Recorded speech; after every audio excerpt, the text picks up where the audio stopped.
আচ্ছা, আপনি একটা শব্দ একটু আগে বললেন ট্র্যাডিশনাল ক্যারাটে আর স্পোর্টস ক্যারাটে, দুটোর মধ্যে ডিফারেন্স কি? Traditional karate is very tough, আর স্পোর্টস ক্যারাটে সেটা কিছু নিয়মের মধ্যে থেকে করতে হয়। যেমন আমি কিছু উদাহরণ দিয়ে বলছি। স্পোর্টস ক্যারাটেতে যেমন যখন আমরা কুমিতে বা ফাইট করি, তখন আমাদের কিছু নিয়মের মধ্যে থেকে করতে হয়। মানে আমাদের পাঞ্চটা খুব জোরে হবে না, একটা নির্দিষ্ট রেঞ্জের মধ্যে বা নির্দিষ্ট নিয়মের মধ্যে থেকে। কিকের ক্ষেত্রেও কিছু সীমাবদ্ধতা আছে। অ্যাকচুয়ালি রোড ফাইট বা স্ট্রিট ফাইট যেরকম হয়ে থাকে সেটা ট্র্যাডিশনাল ক্যারাটের মধ্যেই পড়ছে। আর কিছু নিয়মানুবর্তিতার মধ্যে থেকে যে ফাইটটা করা হচ্ছে স্পোর্টসের মধ্যে দিয়ে, সেটা হচ্ছে স্পোর্টস ক্যারাটে। দর্শকদের এখানে আমরা জানাই যে স্পোর্টস ক্যারাটে, ট্র্যাডিশনাল ক্যারাটের যেটা উনি বললেন সেটাকে বলা হয় মানে আমাদের ভাষায় আমরা বলি ফুল কন্ট্যাক্ট ক্যারাটে। আর যেটা স্পোর্টস ক্যারাটে সেটা কিন্তু সেমি কন্ট্যাক্ট বা নন কন্ট্যাক্ট। আর এই যে স্পোর্টস ক্যারাটে আছে এটা ফুললি রেগুলেটেড বাই WKF, মানে ওয়ার্ল্ড ক্যারাটে ফেডারেশন। এখানে ইনজুরির সম্ভাবনা মানে ট্র্যাডিশনাল ক্যারাটের সঙ্গে যদি আপনারা কম্প্যারিজন করেন তাহলে ট্র্যাডিশনাল ক্যারাটে যদি 10 হয় ইনজুরির সম্ভাবনা, এখানে 1-এর থেকেও কম। আচ্ছা, এই যে ইনজুরির সম্ভাবনা, এতে তো যেটা বলছিলেন আপনি যে ট্র্যাডিশনাল ক্যারাটে খুব শক্ত, হ্যাঁ, আর স্পোর্টস ক্যারাটে সেই তুলনায় নয়। তাহলে এখনকার যে ছেলেমেয়েরা শিখছে, মানে আপনি হয়তো ট্র্যাডিশনাল ক্যারাটে শিখেই বড় হয়েছেন, হ্যাঁ, তো এবার স্পোর্টস ক্যারাটে যারা শিখছে, দুটোর মধ্যে কি মনে হয় যে এখনকার ছেলেমেয়েরা ভারী পলকা, সেরকম মনে হয়? অস্বীকার করার জায়গা নেই, এটা একদম অস্বীকার করার কোনো মানে জায়গাই নেই।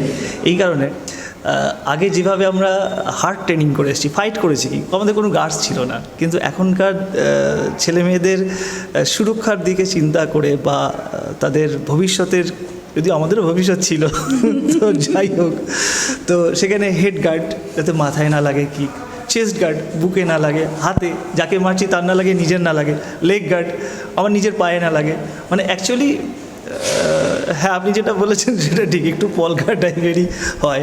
বাট আমি চেষ্টা করি দুরকমভাবেই ট্রেন করার, বা অন্যান্য যারা হয়তো সেন্সি আছেন তারাও ট্রেন করেন দুরকমভাবে ট্রেন করার, sports karate and traditional karate. Okay, so traditional যখন হবে তখন ট্র্যাডিশনালের মতো ট্রেনিং হবে, আর স্পোর্টস ক্যারাটে যখন হবে তখন স্পোর্টস ক্যারাটের মতো ট্রেনিং হবে।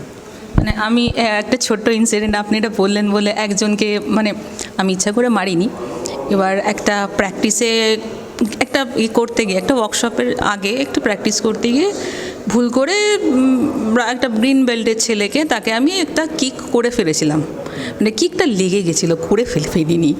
এবার সে অতটা ভাবেনি, ঠিক আছে কত আর লাগতে পারে, কিন্তু দুর্ভাগ্যবশত তার পেটে 3 দিন ব্যথা ছিল আর কি, মানে এটা, এবং সে আমাকে 3 দিন কমপ্লেন করেছে। তো এই যে জায়গাটা না, মানে আমার যেটা ব্যক্তিগত মনে হয়, যদিও আমিও যে ট্র্যাডিশনাল ক্যারাটে খুব একটা শিখেছি তা না, আমি পরের দিকেই শিখেছি, তাতে আমার মানে পয়েন্টের, মানে কোন পয়েন্ট উইক পয়েন্টস বা এই যে জায়গাগুলো, এগুলো সম্পর্কে অনেক বেশি ক্লিয়ার।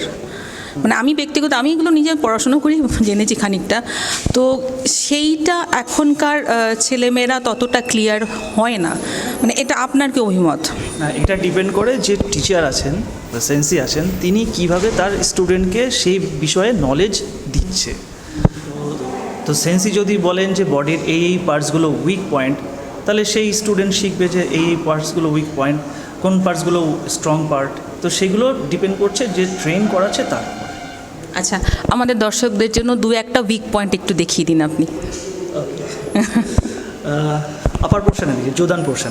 ওকে, আচ্ছা, জোদান মানে আমি বলে দিই ফেস পোর্শন। জোদান জাপানি শব্দ, জোদান মানে আমরা ব্যবহার করে থাকি, তো আপনাদের জন্য জানাই, জোদান মানে ফেস পোর্শন, ফেস টু নেকের তলার যে পোর্শন, মানে নেক অবধি যে পোর্শনটা, সেটাই হচ্ছে, সেটাকে আমরা জোদান বলি। Very good. জাপানিসে এটাকে জোদান মিন্স আপার সেকশন বলা হয়। আচ্ছা, ভেরি সিম্পল, যেটা সবাই জানে, eyes are very soft, okay, the temple is very soft, okay, the lips are very soft, ear portion is very soft, this portion, thyroid portion is very soft. তাহলে দর্শক বন্ধুরা জানতে পারলেন আজকে যে এইখানে যদি কখনো মানে আত্মরক্ষার প্রয়োজন হয়, এই জায়গাগুলোতে কোনোভাবে হিট যদি করা যায়, কোনোভাবে যে কোনোভাবেই হতে পারে, কারণ আমরা একটা এমন দেশে বাস করি যেখানে প্রতিনিয়ত কোনো না কোনো ইফটিজিং হয়, মানে প্রতি 99% মানে আমিও তার মধ্যে পড়ি অবশ্য, মানে মহিলা যারা আছেন তারা কখনো না কখনো ইফটিজড, বাট ভার্বালি, সেক্সুয়ালি, অনেক রকম অনেক পদ্ধতিতে হতে পারে। তো শুধু মেয়েদের জন্য বলবো না, শুধু মানে ছেলেদের জন্য বলবো না, সেলফ ডিফেন্স এটা মানে সেলফ কথাটার মানে আমি, তো এই আত্মরক্ষার পদ্ধতিটা না সবার জানা দরকার। সেটা যেমন পড়াশুনোটা যেমন জানা দরকার, তেমনি খেলাধুলার সঙ্গে সঙ্গে এটাও জানা দরকার। তো সেই জন্যই আজকে সেন্সিকে জিজ্ঞেস করলাম যে কোন পোর্শনে অ্যাকচুয়ালি উইক পয়েন্ট অনেক আছে, তো সেগুলো বিস্তারিত আলোচনা করতে গেলে ভিডিও প্রচুর লম্বা হয়ে যাবে। তো সেই জন্য যেটুকু আমাদের পক্ষে যেটুকু ইনফরমেশান দেওয়া সম্ভব আমরা দিচ্ছি। আচ্ছা, থ্যাংক ইউ সেন্সি, আর জ্বালাবো না, অনেক প্রশ্ন করেছি।